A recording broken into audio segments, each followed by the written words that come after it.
Hey, how's it going? Welcome back to the Football Diary podcast. We're all here today, myself, Myles and Dave, in eager anticipation of talking about a fascinating game between United and Aston Villa at Villa Park. And guess what? It was a drab 0-0. So, yes, we will talk about that game, guys, but probably later down in the pecking order, I think it's fair to say. Because thankfully, there were plenty more games that are worthy of talking about on this week's pod. Notably, obviously, West Ham getting a home win, 4-1 at Ipswich against Ipswich.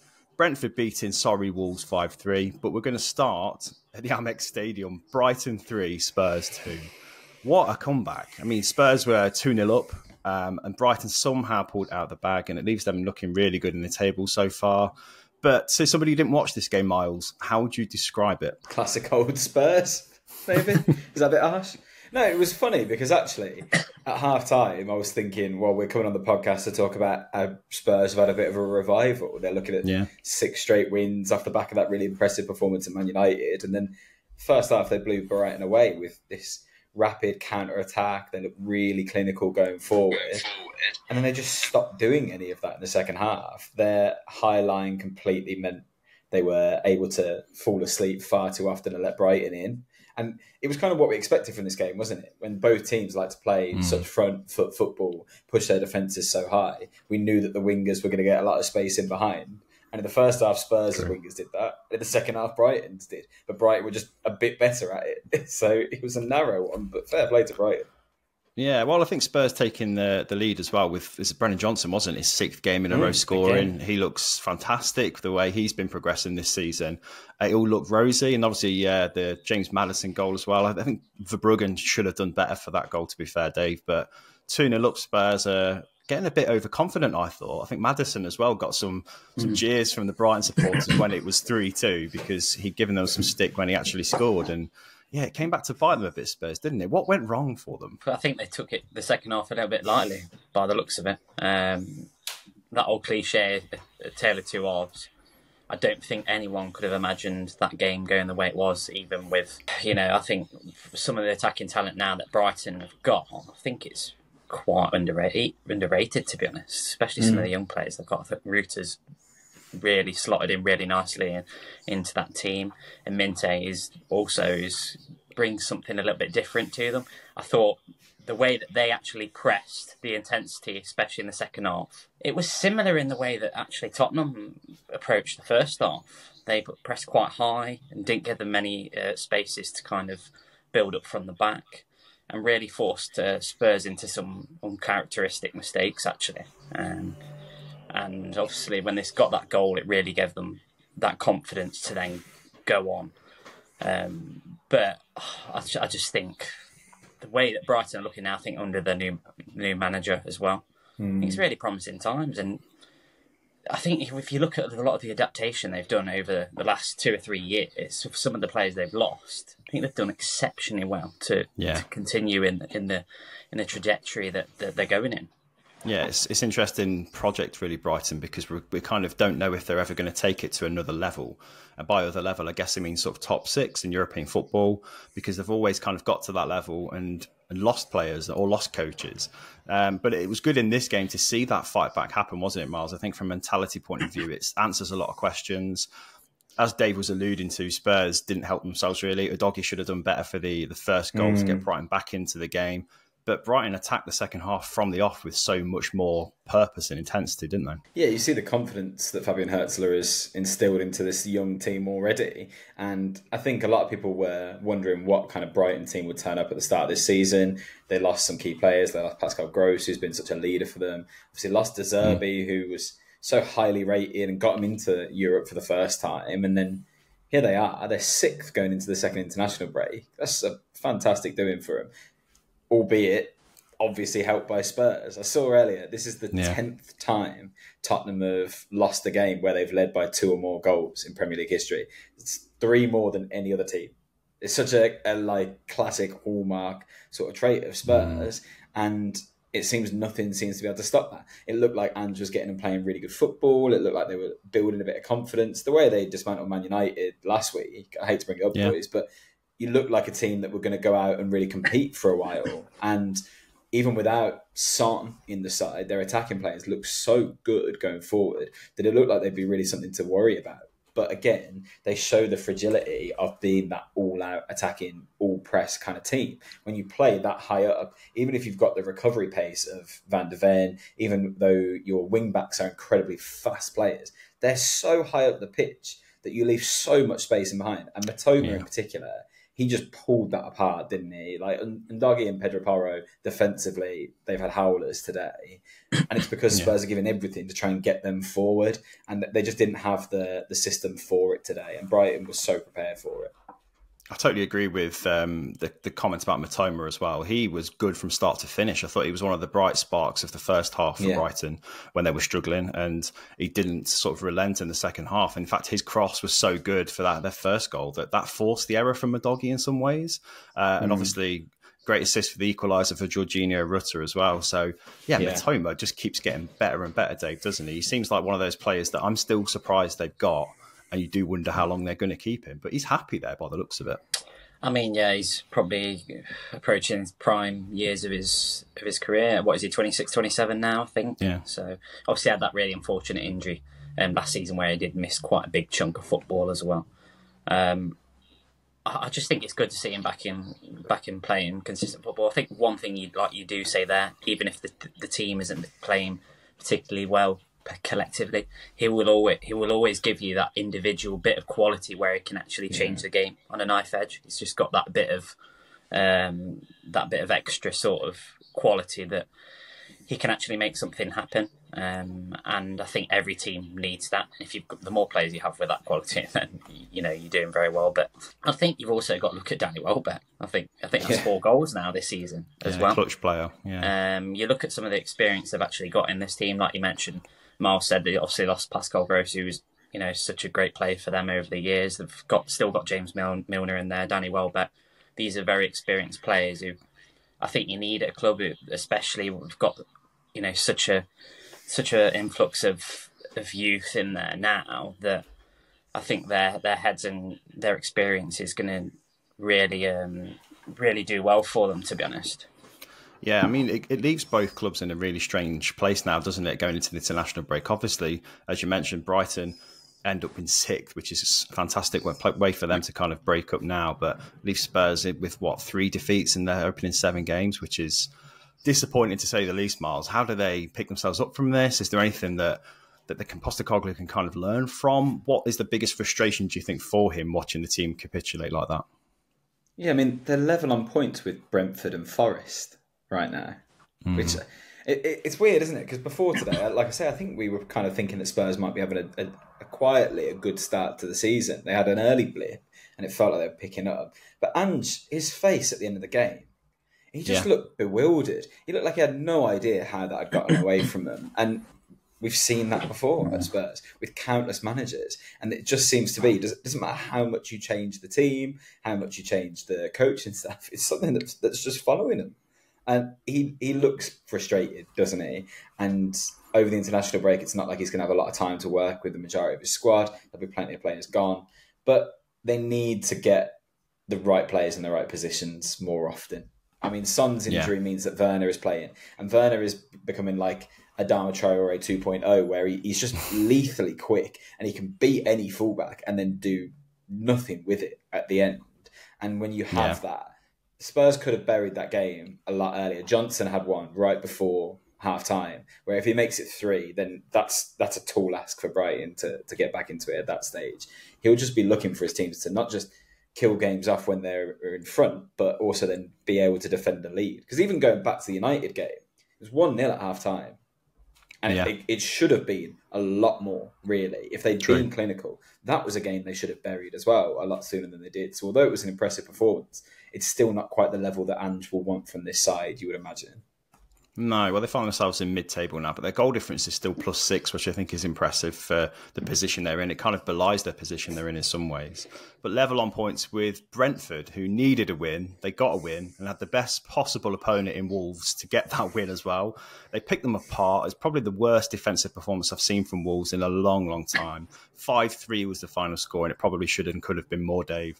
Wolves' worst start for 60 years, and we'll talk about them in a moment, but let's just shed some light on Brentford, really. Another early goal for them, not quite within a minute, but just over. So that close. Was crazy for a start. And I don't know how they didn't set up Wolves to kind of anticipate that attack from the very first kickoff.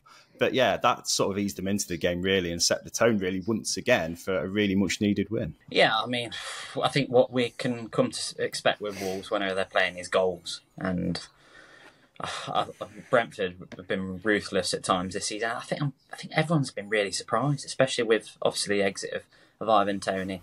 But I think Brian Mbeumo has really come to the fore. Yeah. And I'm really surprised, actually, that nobody came in for him in the transfer window and took a punt on him, because I just think he's got that next step in him.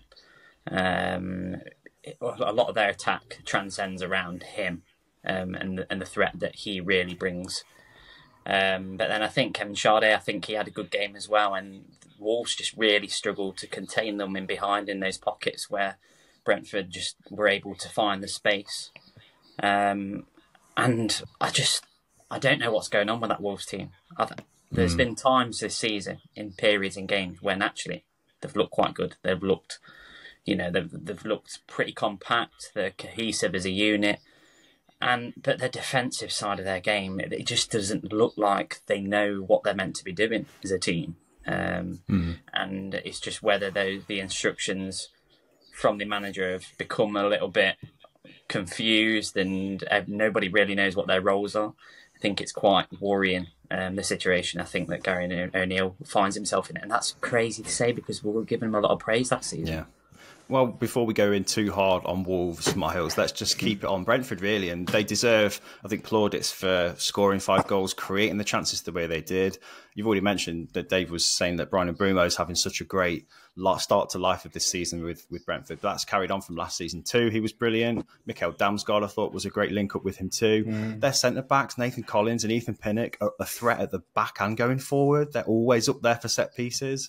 That paid off too. There's a lot to like about Brentford when they're good, but I think in the last few games that's not been seen enough, really, has it? No, it's funny, isn't it? Like Dave mentions about Wolves' defence being ropey, and you've got Nathan Collins, who they've picked from Wolves, scoring in a minute. It's a difficult one to kind of analyse from a Brentford point of view, and I think Thomas Frank will be in a weird state of mind about this, because actually they've let 3 goals in against quite a poor team. And it's only for the fact that Wolves basically put 5 on a plate for them. You mentioned that Brentford scored that early goal again. It's funny, I saw the Premier League had shared like the first minute of the game, like the build-up to Brentford's goal. And I'm telling you now, it's the worst minute of football I've ever seen in the Premier League. They're just hoofing the ball back and forth from each final third to each other until it finally falls to someone to kind of build something up. And I think Brentford will take encouragement from the fact that they were able to carve the chances, but I know Thomas Frank's not happy with it.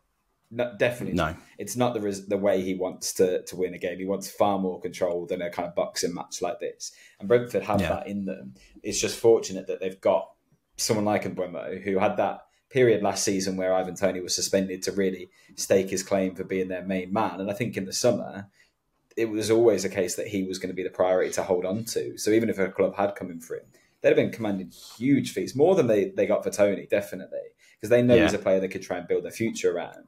And then bringing in someone like Carvalho to back him up, who came on and scored as well, that's a great start for him. So yeah, it's an interesting result for Brentford, one that Thomas Frank will appreciate, but not necessarily be too enamoured with.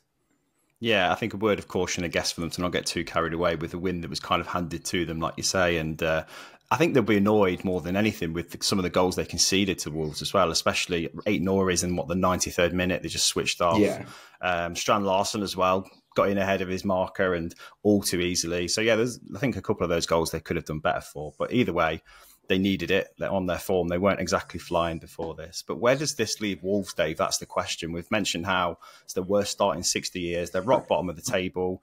Surprisingly, up until this game, I thought, because they've not been doing too badly. But this game was an absolute horror show at the back, wasn't it? I think you'd be surprised if he's still in the job after the international break. I think that's probably how far it's fallen for them. And you look at, is it minus 12 goal difference already?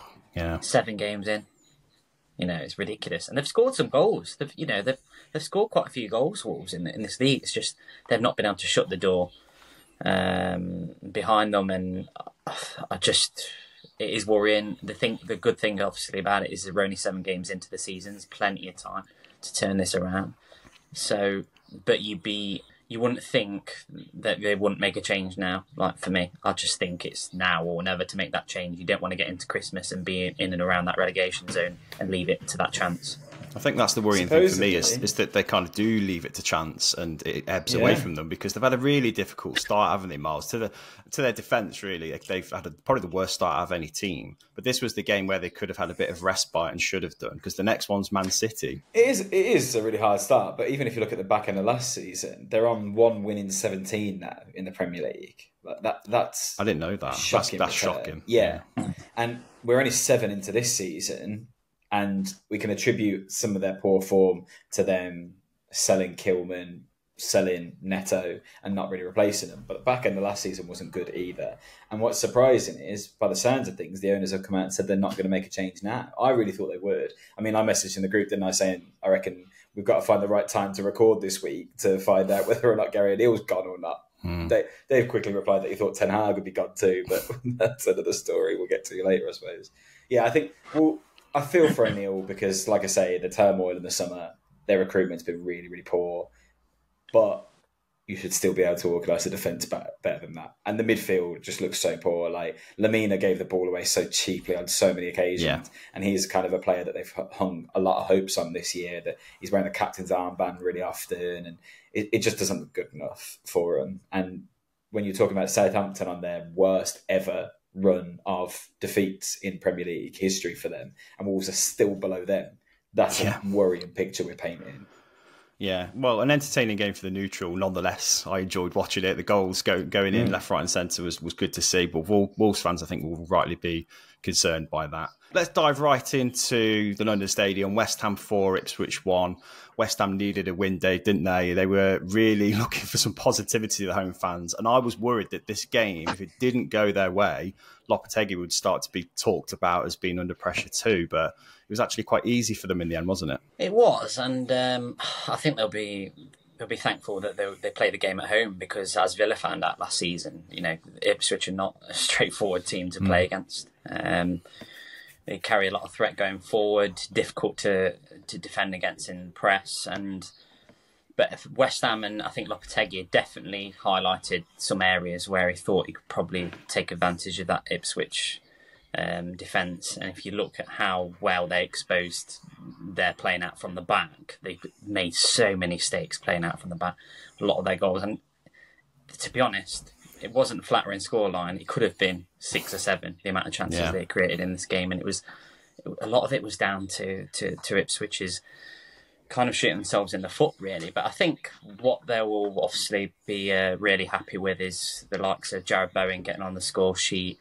I think they've really obviously struggled to score goals of late, West Ham, and it's good to see actually their attack really combining. The likes of Kudus, who we saw performed so superbly at times last season, came in with a good goal. And it's really timely, isn't it? Just before the international break, when we were wondering whether there could be another name on there alongside Gary O'Neill and Erik ten Hag to be on the way out the door. But superb timing, and let's see how they can go on, push on from here, really. Well, it leaves them on 8 points now, which is level with Manchester United. So, I don't know how that compares, but it does ease the pressure on Lopetegui. It gives West Ham a bit of breathing space, and more importantly, Myles, it gives the fans something positive to see at home, and a lot of players getting on the score sheet that you want to see scoring as well. Oh, yeah, definitely. Like, Jared Bowen was outstanding all game. Like, he led from the front.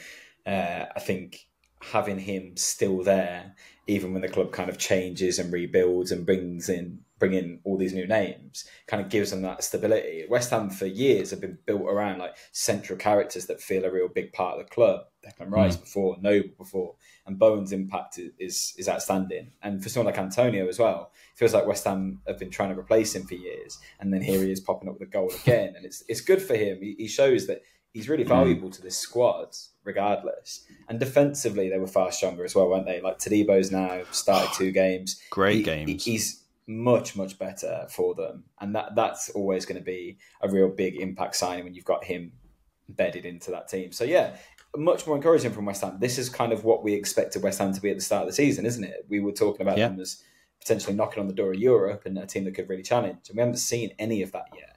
And then this, their biggest win since December?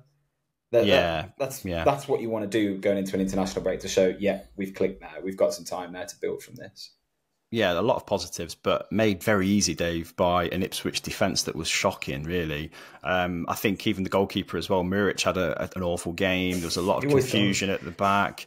He does. He's not had a very good record since the Premier League, Muric, has he? But despite a wicked Liam Delap goal, another one, great curling shot, it's been a tough run so far. 4 points from 7 games, Dave? Are they seeing signs of progress, Ipswich? Are they adapting to life in the Premier League? What do you think Kieran McKenna will take from this performance and their performances so far?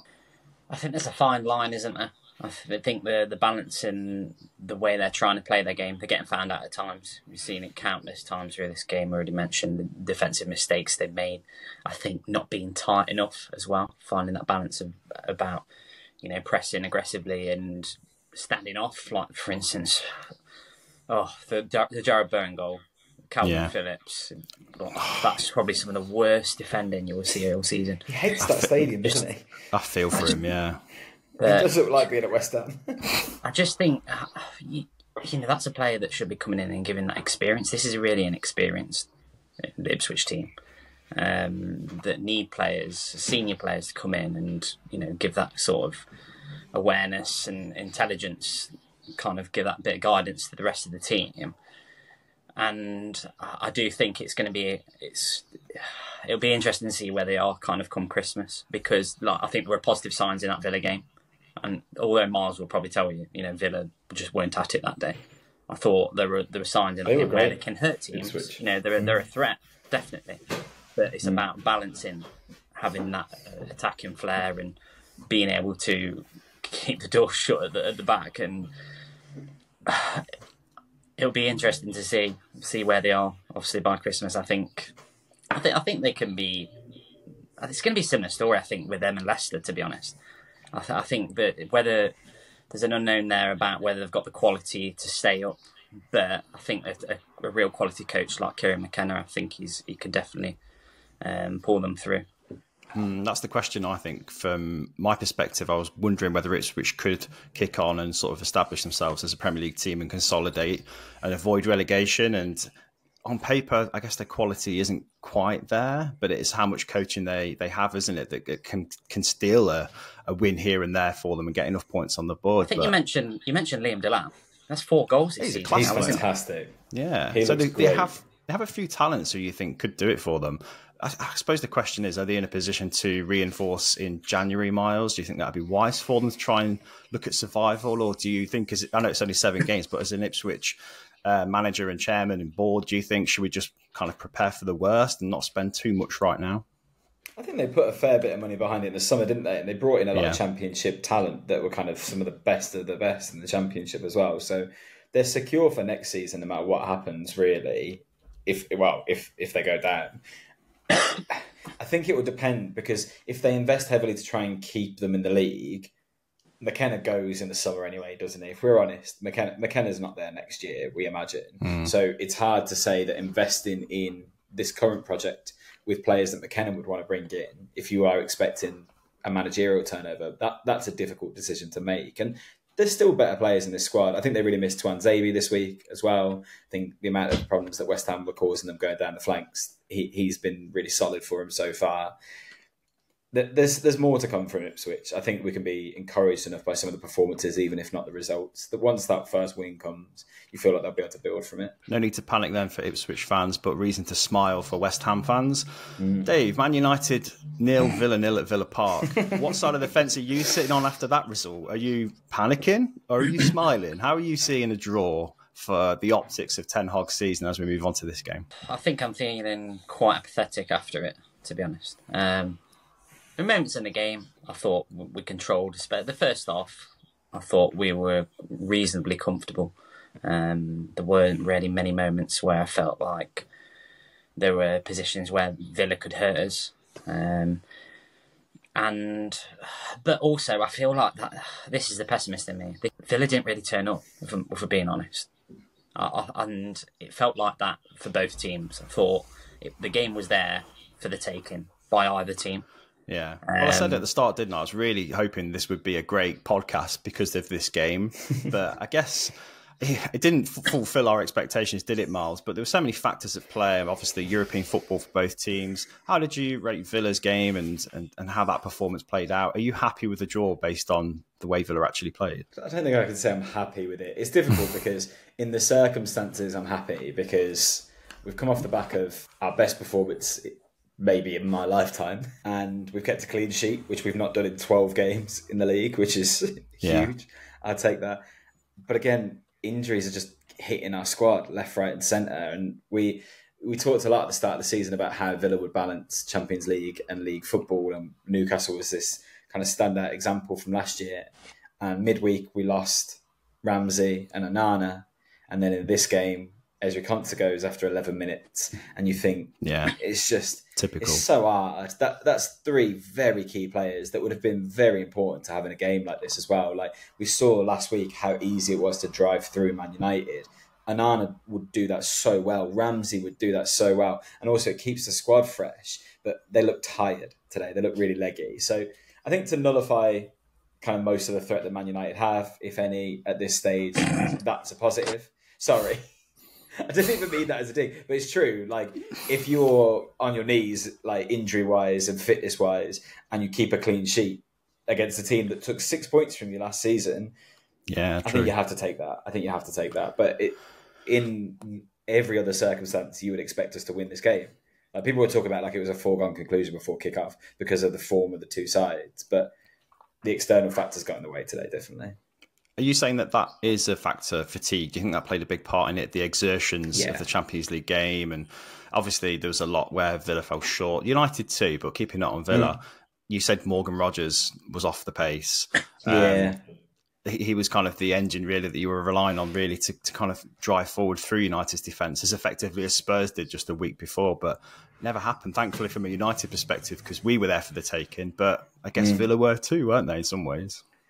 Yeah, 100%. I think it was harsh on Rodgers to say that it's down to him because he's still a young player getting used to Premier League football on a regular basis. And he's driven Villa both on the pitch in a physical manner driving forward, but just generally he's been so integral to what we do in our attacking play. And still, even today, there's passages of his link-up play with Ollie Watkins that just looks so exciting. They're developing a really good chemistry. But normally he would have the support of a lot of runners around him. He would have Ramsey to the left of him that would do a lot of the work for him. He'd have Onana behind. When you've got a midfield of Tielemans and Barkley behind him, excellent on the ball, will find players in any sort of amount of space, but they aren't the legs, really. So you're relying on Rodgers to kind of get Villa up the pitch if you want to move them up quickly. And there were a couple of times where he started to do that, and then his last touch kind of let him down. It was a bit heavy, and it just looked a bit lethargic. But I'm not surprised because he was tireless against Bayern Munich midweek. He has been all season. Like, he needs an international break, to be fair to him. And you could say that for a lot of the squad. Like, Cash is coming back from injury. He, at times, looked great, and then at other times, he looked really leggy still as well. He was giving the ball away a bit cheaply. I was really worried about that right-hand side once Konsa had got off, but Philogene in there to kind of tuck in and help defend, which was really encouraging again. But it wasn't the best result, but I'll take it. No. In the context of Aston Villa's history, this week has been massive. And I think every fan that watched Villa play against Bayern Munich in the week was goosebumps watching them line up at Villa Park against a team like Bayern Munich, and to see them win, and the goal from John Duran as well, which was absolutely phenomenal. I mean, Manuel Neuer's been on his halfway line for most of his career, to be fair, so I think anyone should have seen that coming, but Duran's cheeky enough to try it. I think Dave will agree with me on this, won't you, Dave, that Villa are kind of one of them teams that you want to root for because it feels like it's the closest to pure football Premier League fans can see without looking at any sort of allegations of corruption and things like that. Villa seem like they've evolved in a really nice way, and they're kind of a neutral's favourite. And we're not just saying that, I don't think, because we're mates with Myles and we want to see his team do well if our team don't. But it's a story that really gets neutral fans kind of on side, doesn't it? And that Bayern Munich win was phenomenal to watch, wasn't it? Yeah, I think particularly if you look at the journey they've taken over the last 18 months, from really in a deep, deep hole, on the verge of relegation even, to where they are now. I don't think anybody could have dreamt to be where they are, and that's probably the best night, I think, best night of football they've experienced, probably in the last couple of decades. I'll go back as far as saying. Yeah. Really surreal stuff, I think, is to say. And I think that the actual performance in itself, I've seen them play better, I think, offensively this season. I think there's been signs there that attack is really coming together. The likes of Rodgers, along with Philogene and Watkins, really tying things nicely together. But I think to see what Emery's built, that unity and how compact they are as a unit, really came to the fore and shone through in that Bayern Munich performance. And I think it was so impressive to see how well they defended. I think particularly probably over the last 2 or 3 weeks, where they actually have shipped a few goals. I think to come in and put that kind of performances actually shows how good a team they can be at times. Yeah, I mean, I'm going to let you interject here, Myles, because as a neutral, obviously, that's how we saw it. And I think many football fans, especially English football fans, did too. It was a bit of a moment of pride to see a different name in the Champions League. But for it to be Villa, sum up your feelings from that night, mate. Honestly, it was so emotional watching them. Like, the young boys game felt like that, just to see them back. But Villa Park, Bayern Munich, obviously, there's so much history around Villa's European history and Bayern Munich that fixture in itself is just so exciting. But the way the ground looked, the way that the players stood up to the occasion, it was incredible. And to see like really young English talent kind of leading Villa's attack as well, bringing Philogene in, I was so surprised at that. And it was perfect. He was so good. I think he won more duels in the game than any other player. And Rodgers, just completely unfazed by it. I think he's had more successful take-ons than any other player in the Champions League so far this season. That's the levels that we're kind of posting up now. And to get that result, I don't know. I'm lost for words even now, and it's been a few days. I never saw it coming, I'll be honest. Like, we're talking about a Bayern Munich side that haven't lost in 41 group game matches in the Champions League. Emery was the last person to beat them with PSG as well, so that was a really nice little bookend to that. They'd scored 30 goals in 7 games going into the Villa game. Wow. We kept a clean sheet and beat them. And I think we deserved it. Like, all right, they have more of the attacking play, but our organisation at the back was superb. Pau Torres was unplayable. He was so good. It was the best performance I've seen for him since he's been at Villa. Martinez showed why he's the best goalkeeper in the world. Fantastic. Again. And the fact that I can say that about pretty much everyone in the starting lineup shows you how much they want this. We're not here to make up the numbers. Emery wants to compete at this level. And, okay, we're not expecting to go all the way, but we want to get out the group and we want to do it automatically. And we've taken our toughest fixture and we've won. Now we've got to follow that up with consistency, because it'll be very Villa. I mean, you saw what we did to United today. To not follow that up with winnings with the more, on paper, easier games.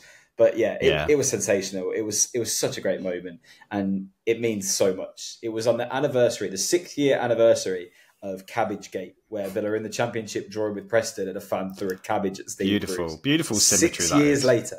6 years later, and we're beaten by Munich in the Champions League. Well, that's the challenge now, isn't it?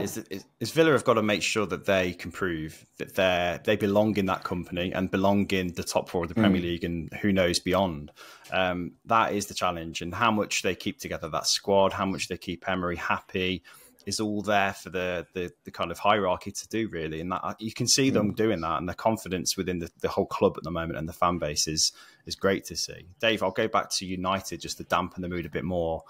United are going to obviously aspire to get back to that level, right? Because, I mean, that for me is one of the most sickening things as we look at this tenure under Erik ten Hag. And since Ferguson retired, it's been coach after coach after coach, where they've been kind of led down this road that's ruined their careers in some ways. Players' careers have been chewed up and spat out. This team feels like, on paper, a really good team, a really good squad. We just can't play football very well. That has to come down to Ten Hag. And this week was billed, wasn't it, as the week where he had to save his job.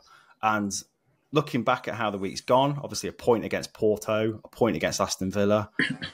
I mean, it sounds like good results, but in the way the season's gone, is it enough for Erik ten Hag to prove that he's the right man? No, it's not. It's not good enough. I think, was it the first 7 league games last season? I think we had, is it 9 points? We've got 8 points after. Yeah. It's regression, yeah.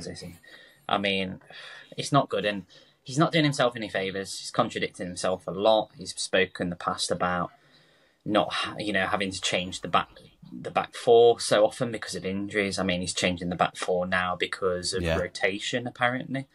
It's obviously our best, arguably our best 2 centre backs not starting this game.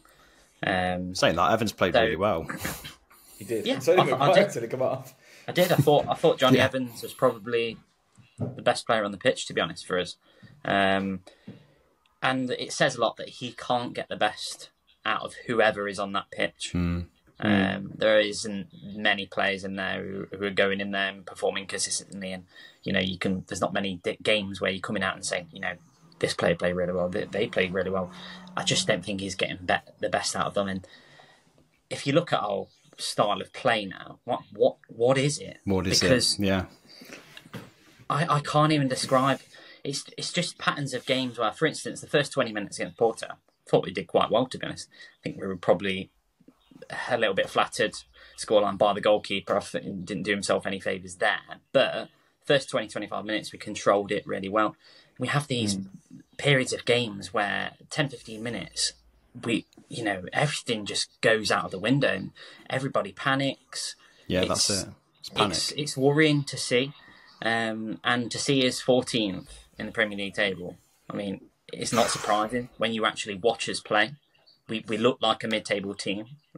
That's probably being generous, to be honest. Is that you saying that Ten Hag's not done enough this week? Yeah, well, first of all, being 2-0 up in midweek, you've got to close that game out. You've got to control it. Agreed. And for me, the fact that he doesn't have a plan B, he only wants to approach games in one way. The fact that he keeps playing Bruno so far forward and really exposing that midfield, it's so easy for teams to get in behind our midfield and get in those gaps. The amount of chances we've conceded, for the last years, gone on for a year now, the amount of shots we've had on our goal. We're not going anywhere, are we?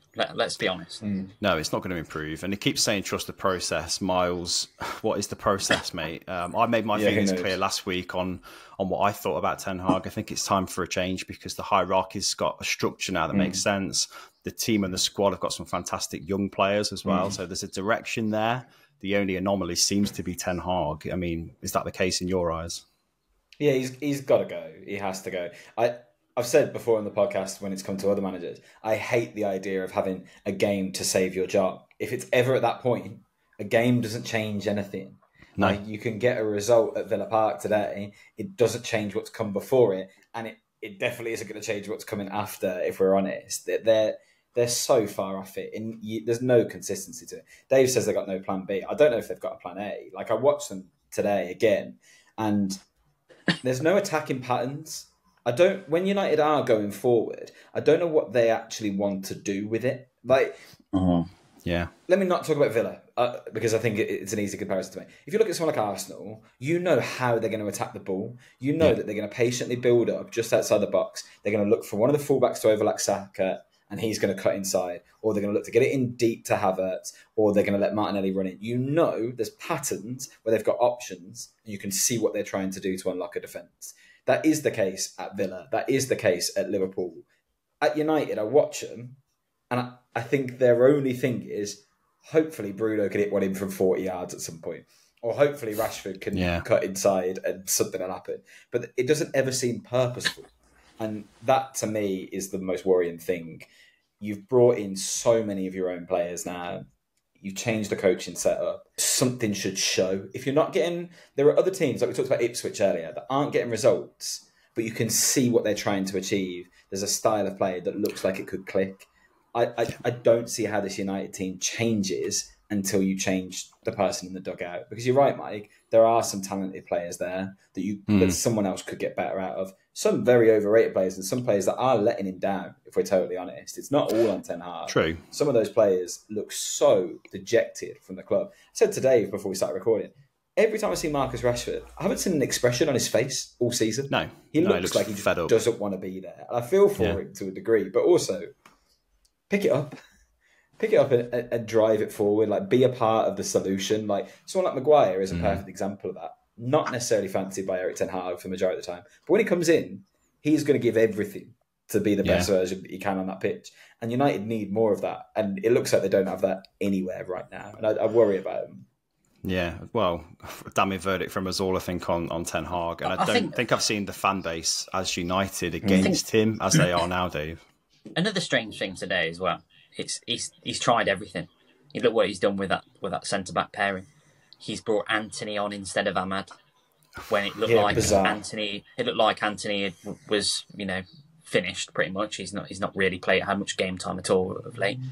So he's gone down every avenue that he can explore, and it's come to this now where it almost looks like he doesn't know what his own plan is. And for me, it's unthinkable to think that Ineos cannot already be exploring other options. I've no doubt that that's the case. You've got to be looking at the managers, but I do think the obstacle will be what managers going to want to come in there immediately into this mess, which is why I think it will probably be an interim. The only thing is you can't lose. If you take this United job now, it can't go worse. You're not going to get relegated. And you're 14th now. So, if anything, it might be the right time to take it because you've only got one place to go from where they are currently. I agree. But I'm convinced we're going to be having this conversation again in 4 weeks. I don't think they're going to do it. I think that if they gave him that contract in the summer and they don't want to look stupid, and I think they'll try and just stick it out, and keep going. But the problem is, you're also ruining the assets you've got. Like Kobbie Mainoo has looked a shadow of the player he was at the end of last season. Xerxes came on today. It was awful. And we talk about someone who came in with so much promise. And it's not just that Ten Hag's not getting the best out of players. He's actually making them much worse. That's the pattern that I've seen. The pattern we've seen for years now, especially under Ten Hag, is that players have just been chewed up and spat out and made worse. Yeah. And that isn't just Ten Hag. That's symptomatic of every coach we've had since Ferguson. But it feels like these players that we're bringing in now are young and promising, and their spirit is being crushed, which is really, Rashford, you've got to wonder what kind of his feelings are at United now and where his mind is, because he doesn't look like he's focused on getting United out of a hole right now. So it's worrying. It really is. And I think it's a financial decision. I think they're going to have to spend 15 million to move Ten Hag on if they're the ones that do it.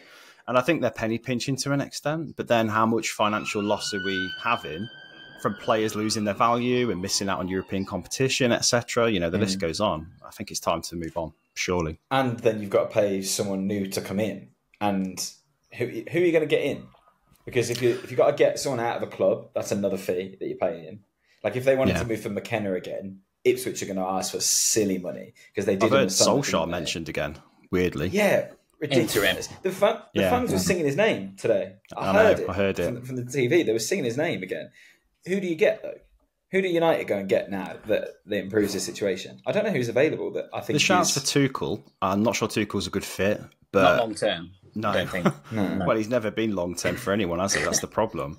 But yeah, we'll stop talking about United, listeners. Now I know it's not what you want to hear, but you could go on and on.